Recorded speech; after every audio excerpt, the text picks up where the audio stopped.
Je le confirme. Je le confirme qu'il y a eu des changements de membres de bureau de vote. Les membres de bureau de vote qui ont été donnés par la CENI ont été changés ce matin par le ministre de l'Intérieur. Et je le confirme. Il a changé les membres de bureau de vote. D'ailleurs, le président de la CECI, de Mbagani, n'a pas signé les accréditations de mes assesseurs. Heureusement que mes assesseurs avaient leur carte d'assesseur du 19 janvier. Et ils ont pu pénétrer dans les bureaux de vote.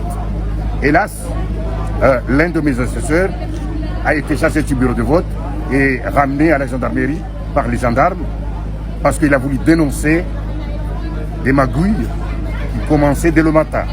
C'est-à-dire qu'il a vu quelqu'un avec 2 bulletins de vote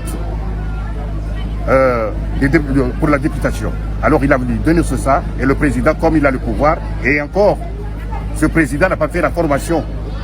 N'a pas fait la formation, mais c'est un président qui a été désigné par le ministre de l'Intérieur.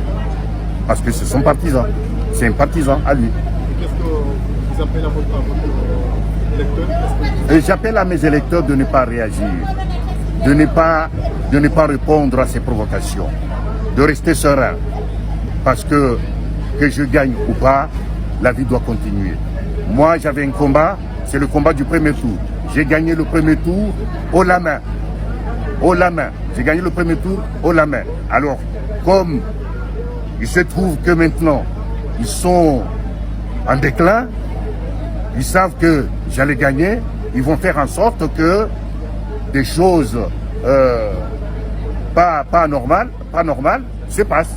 Alors, j'appelle à mes électeurs de ne pas répondre aux provocations parce que la vie continue après les élections et cette ville que j'aime beaucoup, il y a un vieux de cette ville qui disait la ville de Tidjé a existé avant nous et il va exister après nous.